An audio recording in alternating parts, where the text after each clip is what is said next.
المستكين الحجة بن الحسن فداه أرواح العالمين واللعن الدائم على أعدائهم أبد الآبدين ودهر الداهرين. اللهم كن لوليك الحجة بن الحسن صلواتك عليه وعلى آبائه في هذه الساعة وفي كل ساعة وليا وحافظا وقائدا وناصرا ودليلا وعينا حتى تسكنه أرضك طوعا وتمتعه فيها طويلا وهب لنا رأفته ورحمته ودعاءه وخيره. Dear brothers and sisters, السلام عليكم جميعا ورحمة الله وبركاته. قال الله العظيم في كتابه الكريم: بسم الله الرحمن الرحيم. يا أيها الذين آمنوا إن جاءكم فاسق بنبأ فتبينوا أن تصيبوا قوما بجهالة فتصبحوا على ما فعلتم نادمين. So the most important thing and aspect in studying hadith is to be sure that the hadith is authentic. We have to reach the authenticity level, and we have to trust that this hadith or this book or this bunch of narrations are somehow connected to the Prophet and his households. If we cannot be sure about that, we won't be allowed actually to act in accordance to that specific hadith or those narrations or that specific book. So, the first step in studying hadith is to learn and to know and to have information about how we should treat narrations and how we should distinguish, or how we can actually distinguish between legitimate narrations and false narrations. Of course, as everyone knows, I believe by now, because a hadith of the Prophet and his household are very important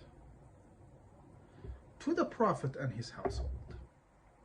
As we mentioned, too many narrations we have indicating the importance of narrations. And actually, when Ahlul Bayt alayhim salam wants to describe a true knowledgeable person amongst their companions, they say that the most knowledgeable person is someone who can actually understand and comprehend and put in action our ahadith. So he has to have the ability to understand, comprehend, and embody the narrations of the Prophet and his household. And because Ahlul Bayt alayhim salam and the Prophet before Ahlul Bayt alayhim salam explained to their followers, to their companions, to the nation of Islam, how important are their narrations, we see that the enemy of Ahlul Bayt alayhim salam, the enemy of the Prophet, I'm talking about hypocrites, tried and struggled to actually falsify the Prophet and his progeny's narrations in one hand, and in another hand they tried actually to fabricate false narrations, not after the Prophet, But while even the Prophet was living amongst people, even when the Prophet was alive, they fabricated too many narrations and related those narrations to the Prophet sallallahu alaihi wasallam. So look at the confrontations that happened between hypocrites in one hand and the Prophet and his household in the other hand, while they are actually focusing on narrations and understanding narrations. Of course, the enemy knew that, so they tried their own ways. It was very hard for them, although they tried that as well, although it was very hard to actually dismiss all narrations and all ahadith. It's very hard, because you have to interfere and actually touch people's heart, and that's impossible.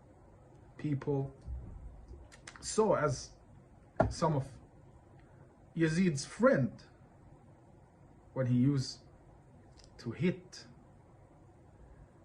the lips of Imam al-Hussein alayhi salam, probably Ibn Ziyad, yes, when he used to hit the lips of Imam al-Hussein alayhi salam with his stick, Zayd ibn Arqam, one of the Prophet's companion, who used to be, by the way, one of Ibn Ziyad and Umayyad's followers.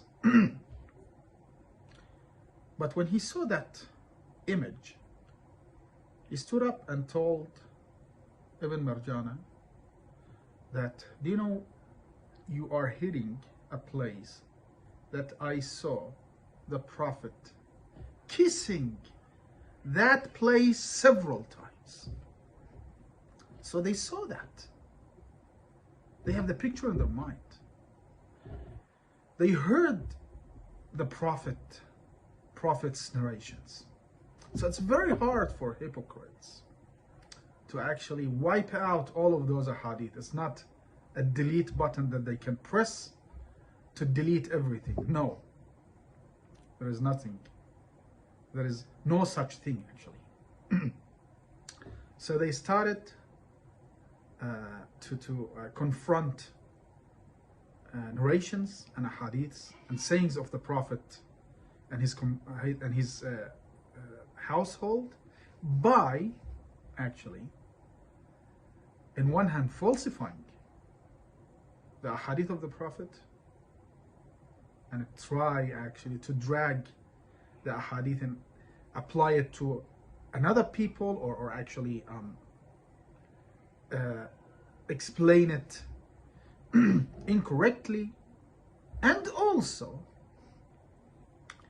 they try to fabricate too many narrations, so the hadith, the true hadith of the Prophet, would be hidden under those false and fabricated narrations.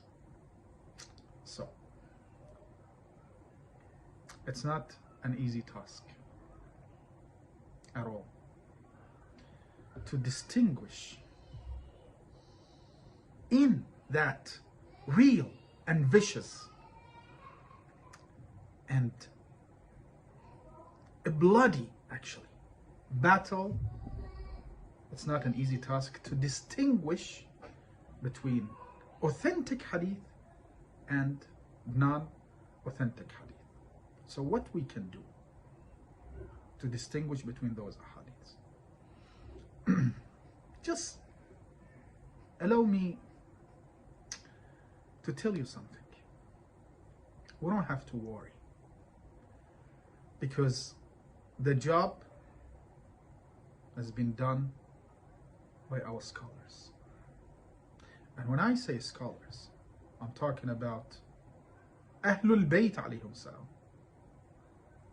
and their companions, and those who came in the era of occultation, and tried their best to distinguish between authentic hadith and non-authentic hadith.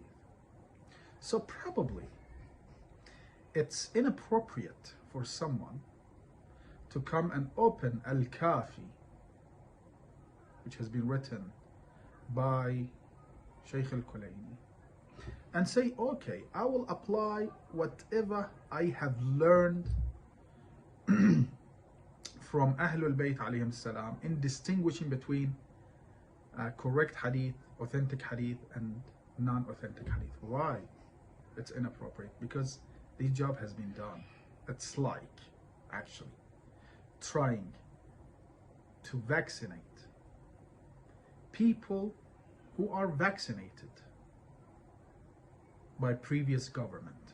Just because we received a new government, should we go and give them the job again? Shot them with vaccinate again? No, they have been vaccinated. No need for that. So our today's class is history. In one hand, it's history.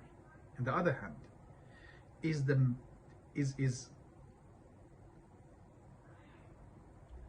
a history of what our scholars, our imams, companions of imams did. So it's not something that we can apply all of those methods in our books, such as Al-Kafi, or such as Kamal al-Din or Sheikh al-Saduq, such as At-Tahdhib, and etc. No, it's inappropriate. But still we have to talk about it. We have to talk how Ahlul Bayt alayhim salam fought back that strike, and how Ahlul Bayt alayhim salam educated their followers so they can be in a level, or they can reach a level that they can distinguish actually between authentic hadith and non-authentic hadith. So let's start with the verse that I have recited in Surah Al-Hujurat. Bismillah ar-Rahman ar-Rahim. Ya ayyuha alladhina amanu in ja'akum fasiqun binaba'in fatabayyan an tusibu qawman bijahalatin fatusbihu ala ma fa'altum nadimin. I believe it's verse 6 of Surah Al-Hujurat. Or you have faith. If a vicious character, so it has been translated in this translation by Ali Quli, a vicious character brings you some news, verify it, lest you should visit harm on some people out of ignorance, and then become regretful for what you have done. What is this verse talking about? This verse is talking about people who are fasiq. Who are fasiq? We have to know who is fasiq. Apparently, this verse is talking about liars. So lying will transfer a person as fasiq. Why? Because Imam al-Sadiq alayhi salatu wasalam told Zayd al-Shaham when he asked Imam al-Sadiq about al-rafath wal-fusuq wal-jidal. Have you read this verse? فَلَا رَفَثَ وَلَا فُسُوقَ وَلَا جِدَالَ فِي الْحَجِّ. Okay, what Allah subhanahu wa ta'ala meant by these three phrases. Imam al-Sadiq alayhi salam stated, أما الرفث فالجماع وأما الفسوق فهو الكذب. What does فسوق mean? الكذب, to lie. Haven't you heard that Allah subhanahu wa ta'ala states in the Quran, يا أيها الذين آمنوا إن جاءكم فاسق. If a vicious person, in other words, a liar. So Imam Sadiq relied upon this verse of Surah Al-Hujurat to explain the meaning actually of فَلَا رَفَثَ وَلَا فُسُوقَ وَلَا جِدَالَ فِي الْحَجِّ. So what does fusuq mean in Hajj? You are not allowed to lie. Of course, to lie upon Allah, to lie upon the Prophet, to fabricate anything upon Allah and upon His Prophet and relate that fabrication to the Prophet and Almighty God. So al-fisq means in this verse فَلَا رَفَثَ وَلَا فُسُوقَ وَلَا جِدَالَ فِي الْحَجِّ means lying. And in our verse that we are talking about, al-fisq means you are not allowed actually to put in action anything you hear from a liar. You have to verify it. Of course, a liar might say a truth. It's not impossible, isn't it, brothers and sisters? A liar might say a truth, might say something right. So should we actually deny everything he says? No. But we have to verify it. So this verse is talking about those who lie, who we do not trust because we consider them as liars. If they say something, we are not allowed actually to follow their saying unless if we find a way to verify the authenticity of their sayings. We have to verify. So in جاءكم فاسق بنبأ, I want you to focus on my saying because I've got a point on that. إن جاءكم فاسق بنبأ فتبين. If a liar, in accordance to Imam Sadiq's actually explanations and exegesis, إن جاءكم فاسق بنبأ, if a liar comes to you and you know that he lies, فتبين, verify, أن تصيبوا قوما بجهالة, so you won't hit people, you won't harm people. So the saying that liar brought to us is something heavy. It's not just about a saying, whether now it's morning time or night time, or a politician saying. Usually they lie the most of the time. No, it's about people, probably accusing people. If someone comes to you and you know that he's a liar, he tells you, yes, you know, I saw that man today, that pious man, and he was shaking hand actually with a lady, and she was not his sister or his wife or his mother. So that means that he's not a pious. He's acting as being a pious. Because I know this person is a liar, I cannot accept. He's saying simply because he just told me. I have to verify that. It needs verifications sometimes. If I need to act, for instance, let's say I appoint someone to be a witness for divorce. As you know that, in accordance to Shia jurisprudence, a divorce won't occur unless if a pious witness witnesses that divorce, at least two people. So I appointed that person in the mosque to be actually a witness. Someone told me, brought to me that news, and I know that person is a liar. But I need to act in accordance to truth. What should I do? Should I just let it go? Simply? No. Why? Because I'm responsible. Sometimes I need to verify. Sometimes I don't. I don't need to verify. It's not my business. But when I need to verify, that's it. I need to verify. I cannot just simply accept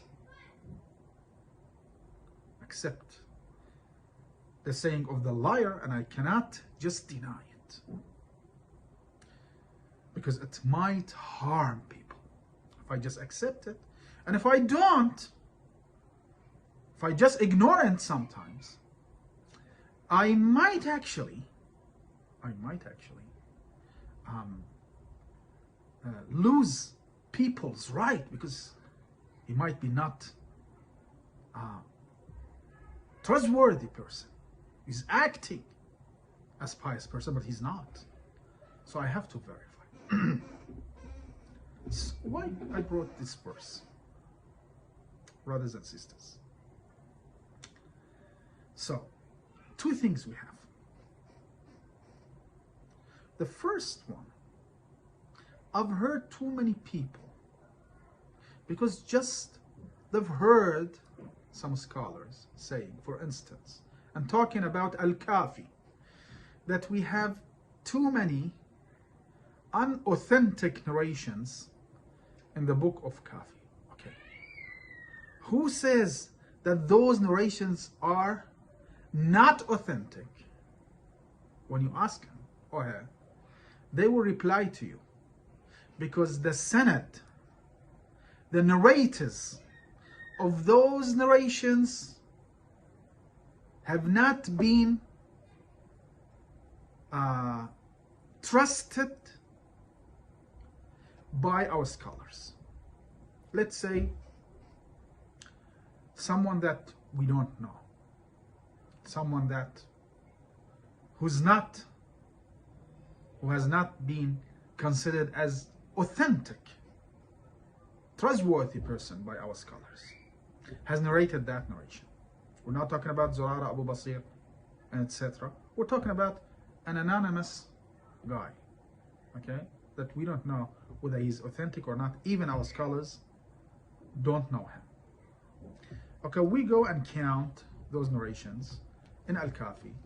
Let's say, okay, we found 1,000, for instance, hadith which have been narrated by people that we don't know. So we won't accept those ahadith. So we have too many ahadith in our books, such as Al-Kafi, such as Al-Tahdhib, such as Bihar al-Anwar, such as Al-Burhan fi Tafsir al-Quran, that we don't know the narrators of those ahadith, and that's why we won't accept those ahadith. This is incorrect, brothers and sisters. Why? Just look at the Quran. Look at the Quran. The Quran states, if a liar, not someone that you don't know, a liar that you won't trust normally, comes to you with a news, do not reject it. Okay? Do not reject it. But what do you have to do? You have to verify that news. You have to examine that news, especially if you need to do so. So do not simply just reject it. Examine it. This is the first thing. And those ahadith in our books, most of the time, not that the narrator is a liar. This is not the case. The case is that we might don't know the narrators of those or some of those ahadith. We might ignore them We don't know whether they are liar or not. So of course we have to act differently. We don't fully trust them, but there is nothing wrong with them. They are not liar. We don't know if they are liar or not. Of course we have to verify still, but it's much different. There is much difference between a liar telling you something and someone telling you something that you don't know, isn't it? Please write down. As rational people, answer me. Should we put them in same category or not? Someone who we consider as liar, should we treat him with same treatment that we treat actually someone who we don't know whether he's a liar or not? I will wait for your answers. Yeah. What about the rest? Okay. Okay. Okay. Exactly. So you got the point. The first point, actually, that I just want to bring to you today. So this verse is talking about a liar. Exactly. With caution. But someone who we don't know. We don't know. Of course, we will not put our trust in him, but the verification might be different to someone who might lie, that because we know he's a liar. So this is the first point. The second point. Our scholars brought those narrations and put it in their books, such as Shaykh al-Kulayn, such as Shaykh al-Saduq.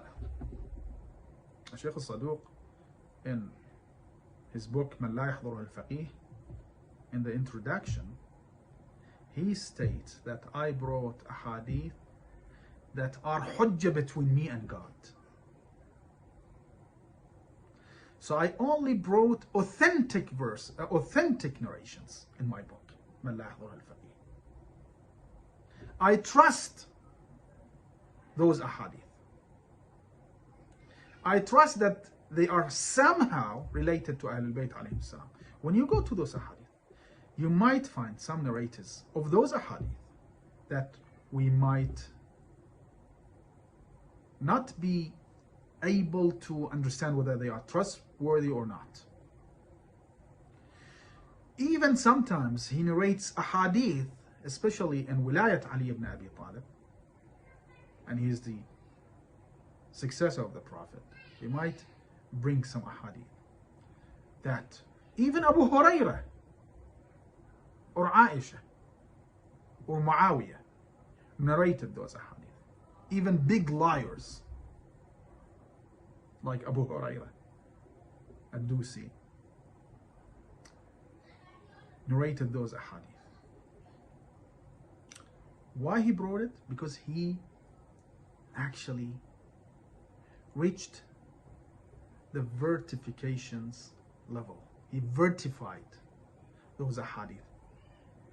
He believes that, Shaykh al-Saduq believes that what he brought actually are authentic ahadith, and that's why he says in his introduction that I trust these ahadith. So it's not only about narrators. No, sometimes we have to verify ahadith, and this is important, brothers and sisters. So don't listen, because now you are studying the religion in depth. You don't have to listen to those who say actually, oh, you know, most of our hadith are not authentic, because most of some of the narrators that they are in the sanad of that hadith, we might find people that are are not trustworthy, or we might ignore their history. We don't know them. For instance, Habib ibn Khabbab, we don't know him. We don't know. So, what should we do? Should we accept that hadith? Should we reject that hadith? When we go to Al-Kafi, he brought that hadith. After what? After he studied that hadith. He wasn't just gathering a hadith from everywhere, shopping around in Medina, in Iraq, for a hadith of the Prophet. Any hadith he finds, just copy pasted in his book, just to write a book, to be an author. No! This is ridiculous. This is actually accusing people and scholars like Al-Allama Al-Kulayni and Al-Allama Sheikh Al-Saduq of being so naive, of being so ignorant, that they brought any hadith from anywhere just to add some pages to their books.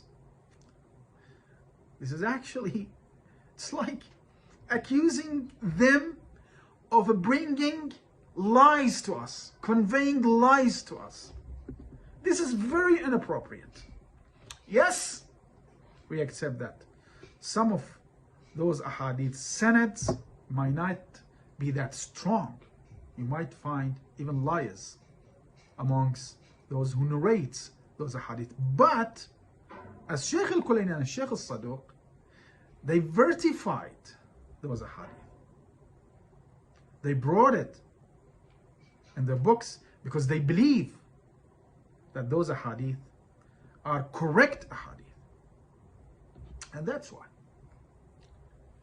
some scholars like Al-Muhaqqiq Al-Na'ini, Al-Muhaqqiq Al-Mirza Muhammad Hussein Al-Na'ini, the teacher of Ayatollah Sayyid Abul Qasim Al-Khoi. I've read that. Sayyid Al-Khoi actually brought and conveyed the saying of his teacher, Al-Muhaqqiq Al-Na'ini. He states, Al-Bahthu fi sanad al-Kafi harfatul ajiz. To actually make a research into Al-Kafi's sanad and narrators, it's something only ignorant would do. Because you don't need to do that. All of its ahadith are authentic to us. Why? Some of the narrators are liars. Don't you think that they are liars? Yes. We believe that Abu Hurairah is a big liar. Yes, we believe that we cannot trust some of the Prophet's wives. Yes, because Allah subhanahu wa ta'ala attacked them in the Holy Book of Quran in Surah Al-Tahrim. Yes, we believe in that. But it doesn't necessarily mean that we have to reject those verses or those ahadith. Why? Because they have been verified by scholars. So,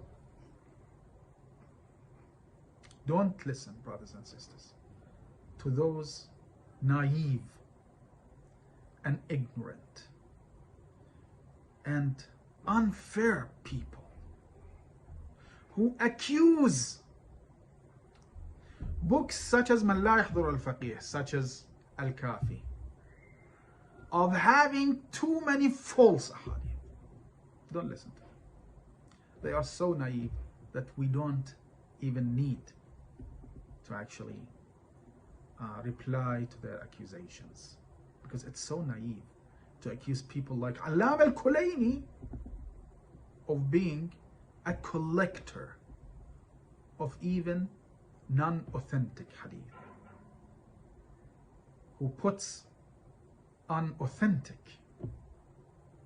narrations in his book just to add or add up some extra pages. This is not fair. Like he's such scholar who used to live in the era of the short occultation, al-ghaybatu as-sughra, or small occultation, who used to live in the era that he was still able to smell the fragrance of our beloved Imam al-Mahdi, salamullahi alayhi. He was so close to the companion who saw our Imams. Accuse someone like that of collecting even false ahadith and putting it in his very great book, Al-Kafi. So I believe it's enough, although I've prepared more than that for you. But I know it's not an easy task. It's very sensitive. It's a very important topic that we are discussing. And actually we are somehow starting our real and important hadith class today. How we can distinguish between authentic hadith and non-authentic hadith.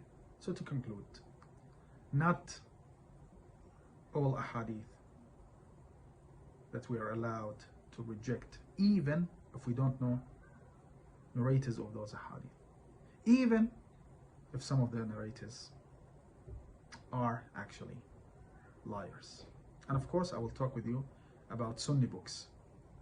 That doesn't necessarily mean that we have to go to Sunni books, Sahih al-Bukhari and Sahih Muslim, Sunan al-Bayhaqi, and etc., and try to find correct hadith from those books. No, this is not the meaning of that. It doesn't mean that we have to go to those books and try to find correct hadith. No, exactly, no. But it means that those ahadith that we can find in our books, the first impression of us from those ahadith is to trust those ahadith. Of course, sometimes we have to study them. Sometimes we cannot apply its meaning because we don't know, we cannot understand it. It doesn't necessarily mean that they are not related to Ahlul Bayt alayhim salam. They are not the sayings of Ahlul Bayt alayhim salam. Allahumma salli ala Muhammad wa ali Muhammad ajil farajahum wa la'ana a'da'ahum. Let me take some questions. Alaykum salam wa rahmatullah, brother Carl. Thank you. I'm well, alhamdulillah. My mother's better, alhamdulillah, rabbil alameen. May Allah bless you as well. Thank you. Thank you, brother.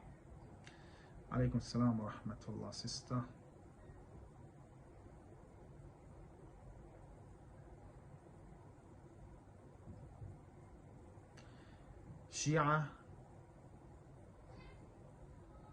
Shias were writing a hadith, yes. Yes. They used to write a hadith. Even in the era of Imam Amir al-Mu'min, they used to write a hadith of Amir al-Mu'min alayhi salam. Book Sulaim ibn Qais, the book of Sulaim ibn Qais has been written in that era. So too many books have been written in the era when Abu Bakr banned a hadith from being written. Yes. Brother Muhammad, alaykum salam wa rahmatullahi. Thank you. There are many narrations scattered in various Shia books. Okay. People like me may read it and take it as authentic, but actually it's not. Or hear the hadith from a lecturer, assuming it is authentic but not. Shouldn't we have knowledgeable people to filterize these books? And is it possible to wipe out those authentic hadith from books or those unauthentic hadith from books, so other young Shia not to become misled. Listen, brother Muhammad, no, it's incorrect and inappropriate to wipe out those hadith, because some of them even so you are claiming that too many of our hadith are not authentic. This is incorrect. No, sometimes the hadith is authentic, but we cannot act in accordance to that hadith. Why? Because we cannot understand it. Should we wipe out that hadith? No. So what I'm talking to you about is our scholars tried their best to distinguish between authentic and non-authentic hadith, and they did it very well. Not only our scholars, and I bring some evidence for you. Even in the era of Imam al-Rida or Imam Sadiq alayhi salam, some of Imam al-Rida's companion, I believe, took a book to Imam al-Rida and told him, look at this book. And Imam al-Rida looked at that book and he wiped out too many of that hadith. And he said, this is incorrect, this is incorrect. So if we go to that book, it has been corrected by Imam al-Rida. Should we correct more? Can we correct more than what Imam al-Rida alayhi salam did? No, of course not. So this is very inappropriate, especially because if we have a hadith in our books, we might not be able to find any evidence for that hadith, that this hadith is authentic, but maybe next generation can find some evidence. So why should we wipe out those hadith? This is very incorrect. Alaykum salam wa rahmatullah, sister. Thank you. May Allah bless you as well. Thank you, Sister Florence. May Allah protect all of you. May Allah hasten the reappearance of our beloved Imam al-Mahdi alayhi afdal salatu wassalam. اللهم عجل لوليك الفرج والعافية والناصر واجعلنا من أنصاره وأعوانه وشيعته ومحبيه والذابين عنه. Thank you for attending. God bless all of you. Keep up the hard work that you are doing by listening to Ahl al-Bayt's narrations, listening to Quran saying, listening to these